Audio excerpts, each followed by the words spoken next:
Are Japanese Nintendo fans happy with the Switch 2? Are they happy with its price? And what about the price of the game? These are the questions I want to try and answer with this video by bringing some online opinions, some criticism of it, and also some comparisons to the Western market. As the US still waits for their pre-orders to become available, in most of Europe the console has been virtually sold out, and it's really hard to find. Not only that, we recently got a new Sony announcement and they are increasing the price of PlayStation 5 in Europe, Australia and New Zealand yet again. In Europe it will be $499 for the digital console, and in Australia and New Zealand something around 750 Australian dollars. This price raise had already happened in Japan also, where the PlayStation 5 cost has been and is currently still very criticized by the Japanese fans, since it is extremely and unjustifiably high, especially after 5 years since the release of the console. For those who don't know, these are the prices of consoles in Japan right now. And to look at these prices with the same eyes as we would if they were in euro or dollars, simply move the dot or the comma to the right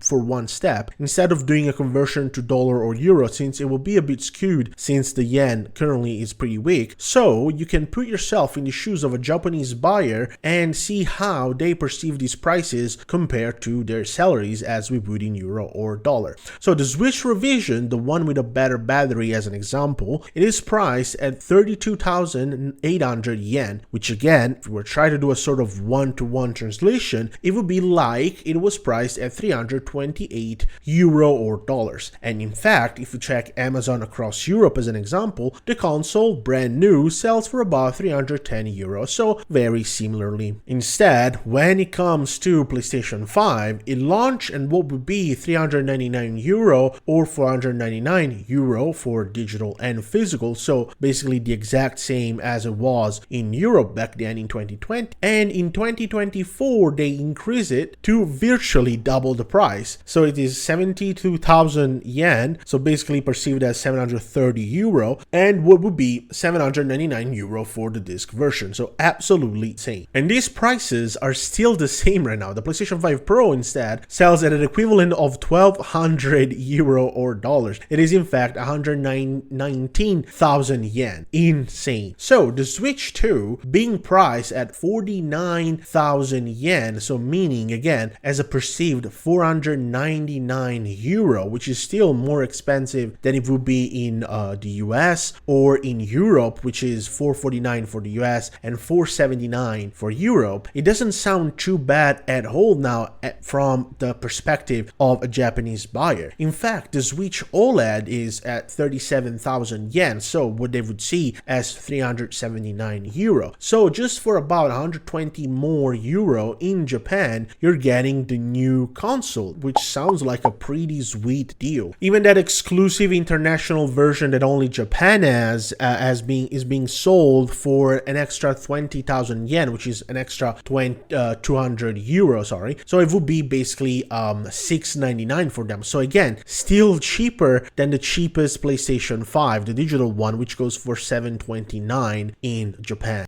And this is where my video starts to take form, with also my theory. Basically, in my opinion, Nintendo decided to take the hit, which means to reduce their margins on consoles sold in Japan specifically, where PlayStation 5 is truly struggling since 2024 price increase, even with their biggest games for the Japanese market already out, like several Final games or the recent Monster Hunter Wilds. So, I believe for the first 1 to 2 years of the console age, they will prefer selling cheaper in Japan to make sure that this market is theirs and conquered right now, while Sony is still weak and still struggling with their prices, and then they'll be able to reduce the price a bit in the US and Europe also to try and gain some extra steam, but only in case the sales of the hardware specifically are slow in Europe and the US, which I believe personally it will not be the case, because again, with the recent Sony increasing prices, the Switch 2 starts to sound becoming more and more priced fairly. Again, not justly, not perfectly. In my opinion, the right price would have been $399 for the console, but $479 or $449 starts to sound somewhat fair to most people. Also, some Japanese fans are somewhat fairly pointing out how they pay an extra for American or Chinese tech like the iPhone or Nvidia GPUs or MDPUs, or basically the PlayStation 5 now, since it has virtually become a California-based brand, an American brand. So yeah, when it comes to main hardware itself, we got our answer. Japanese fan base seems to be very satisfied with the price, and in my opinion, this was Nintendo's main concern, since Japan has been used to playing on the go since Game Boy's era, but even more with the PlayStation Portable and the Nintendo DS era, and now smartphones. The Switch 2 represents the perfect fusion of a PSP and a smartphone when it comes to form factor and the type of games available, the variety of games available for all ages, and also packing the Nintendo ecosystem of games that the DS had. So you still have your Mario games, your Zelda games, your Smash games, and your Pokemon games, most important. All they need to do is release the several Asian gacha games that are so popular in Japan, South Korea, and Taiwan, Asia in general, once the console also sells in China, like as an example, Genshin Impact, Honkai Star Rail, Zealous Zone Zero, Wuthering Waves, and Extra, and the console would already sell itself as a system where these fans can play those games at the highest specs on the go by just purchasing the console, the hardware, since are free-to-play games. Also, these games are, of course, also super popular in West. And that's why, in my opinion, Nintendo thought it was crucial for them to sell the most amount of hardware in Japan specifically, so they were ready to take the hit for that market specific. Even for the Express micro SD card was scalped very quickly on Japanese stores like Amazon and Rakuten and whatnot. Nintendo is trying to keep a high number of their own branded ones, the ones with still SanDisk produced but with the Mario logo on, at MSRP, which is similar to ours, 5,100 yen, which is about 59 euro basically, as perceived by them. I know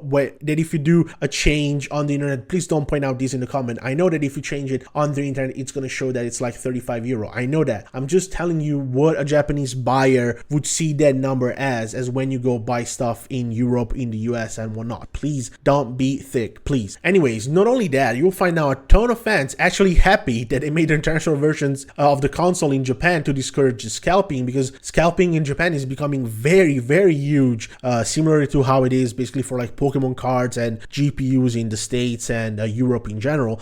Over there, it's becoming huge for basically everything, since the yen is so weak that there's Japanese people and international people in general, like Chinese people too, that buy things in Japan, whatever it is, and just ship it to their own countries, and it becomes cheap. Like it's still cheaper even when you apply taxes and do everything, you know, perfectly legally and all that. It is still cheaper than when you want to buy it in basically your own country, like their country. So scalping is becoming so huge in Japan, sadly. But in one thing, actually in two things, the Japanese fans are very similar to European fans and US fans, which is complaining about softer prices. And of course, in my opinion, rightfully so, because even by having the best of intentions and wishful thinking of justifying some, again, I'm just doing, you know, playing devil's advocate here.